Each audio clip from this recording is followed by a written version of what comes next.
Result breaking बता देते हैं किस सीट पर क्या स्थिति है। भारतीय जनता पार्टी 4 सीटों पर पहले राउंड की काउंटिंग के बाद लीड कर रही है। आम आदमी पार्टी 1 सीट पर लीड कर रही है, वहीं कांग्रेस 2 सीटों पर लीड कर रही है। तो 51 उम्मीदवार है जिनकी किस्मत का आज फैसला होना है और तस्वीर आज साफ हो जाएगी। दिल्ली एमसीडी उपचुनाव की मतगणना लगातार जारी है। चांदी महल की बात करें तो पहले राउंड की काउंटिंग के बाद अब निर्दलीय उम्मीदवार इमरान चौधरी आगे चल रहे हैं।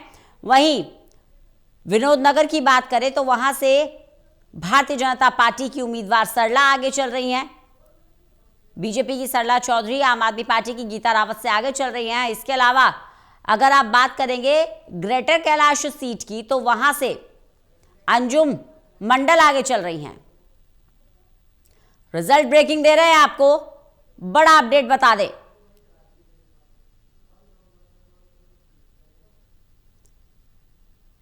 तो 4 सीटों पर शुरुआती रुझान जो आ रहे हैं फर्स्ट राउंड की काउंटिंग के बाद स्थिति यह है कि बीजेपी 4 सीटों पर आगे चल रही है, आम आदमी पार्टी 1 सीट पर आगे चल रही है और कांग्रेस 2 सीट पर लीड कर रही है। तो 12 वार्डों में हुए उपचुनाव की मतगणना लगातार जारी है। सुरक्षा के पुख्ता इंतजाम इस मतगणना में और सीसीटीवी से भी खास निगरानी रखी जा रही है। विशाल हमारे साथ, हमारे सहयोगी लगातार बने हुए हैं जो हमें अपडेट कर रहे हैं। विशाल, क्या अपडेट मिल पा रहा है फिलहाल? देखिए, चांदी महल से तो फिलहाल अभी काउंटिंग चल रही है, लेकिन अगर दूसरे वार्ड्स की बात करें तो नारायणा का अपडेट हमारे पास आ चुका है और वहां से भाजपा पहले जो राउंड हुए हैं उसमें 200 वोटों से आगे चल रही है। दूसरी ओर ग्रेटर कैलाश की बात करें तो वहां पर भी भाजपा 273 वोट से आगे चल रही है। तो 12 में से मैक्सिमम जो वार्ड्स हैं उनमें बीजेपी ही कहीं ना कहीं अपनी बढ़त बनाते हुए दिख रही है, लेकिन कुछ जो चुनिंदा वार्ड्स हैं जिन पर पहले ही बीजेपी को भी आशंका थी कि उन वार्ड्स में बीजेपी नहीं जीत सकती, उन वार्ड्स में अभी भी बीजेपी पीछे चल रही है। कांग्रेस की क्या स्थिति है विशाल? कांग्रेस कहां है?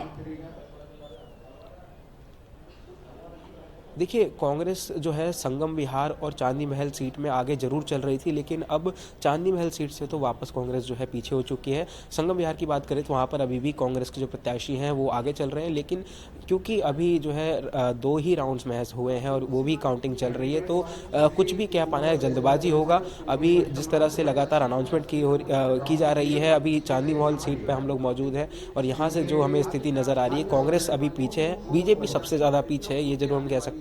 लेकिन जो निर्दलीय उम्मीदवार है इमरान चौधरी, वो हम कह सकते हैं अच्छी खासी बढ़त बनाए हुए चल रहे हैं। और आम आदमी पार्टी?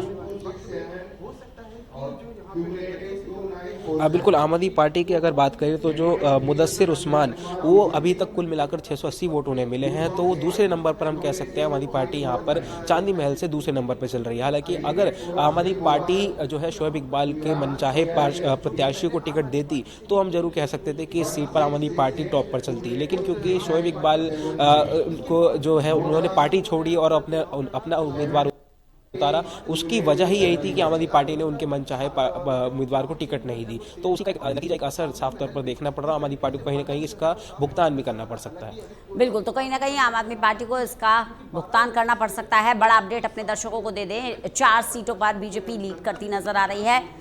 बड़ी जानकारी ये मिल रही है कि फर्स्ट राउंड की वोट काउंटिंग के बाद 4 सीटों पर बीजेपी लीड कर रही है, वहीं 1 सीट पर आम आदमी पार्टी लीड कर रही है। वहीं कांग्रेस की बात करें तो कांग्रेस भी 2 सीटों पर लीड कर रही है। 12 सीटों पर मतदान हुआ था। एमसीडी उपचुनावों में 12 वार्ड थे जिन सीटों पर मतदान हुआ। 12 में से 7 की स्थिति में 1 राउंड की काउंटिंग के बाद क्या बनी हुई है वो हम आपको बता रहे हैं। भारतीय जनता पार्टी 4 सीटों पर आगे चल रही है। चांदी महल से निर्दलीय उम्मीदवार आगे चल रहे हैं। इसके अलावा अगर आप बात करेंगे विनोदनगर की तो वहां से बीजेपी की उम्मीदवार आगे चल रही हैं फर्स्ट राउंड की काउंटिंग के बाद।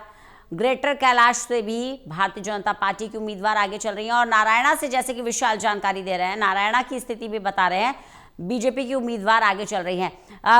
विशाल, नारायणा की स्थिति एक बार फिर से क्लियर कीजिए।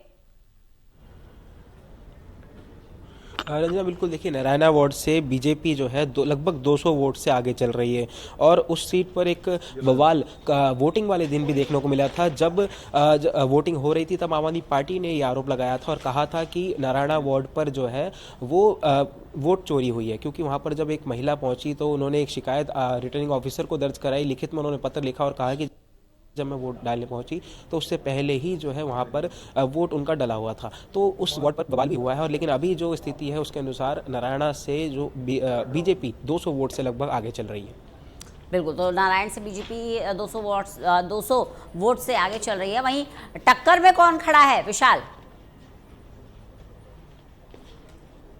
बिल्कुल, देखिए अगर टक्कर की बात करें तो वहाँ पर सीधे तौर पर आम आदमी पार्टी और बीजेपी की टक्कर मानी जा रही है, क्योंकि कांग्रेस नारायणा में काफ़ी पीछे है। और दूसरी ओर अगर अन्य जो 12 वार्ड्स हैं, अलग अलग वार्ड्स की बात करें तो संगम विहार में ज़रूर कांग्रेस वहाँ पर आगे जरूर दिख रही थी, लेकिन अब वहाँ से भी कांग्रेस कहीं ना कहीं पीछे होती जा रही है।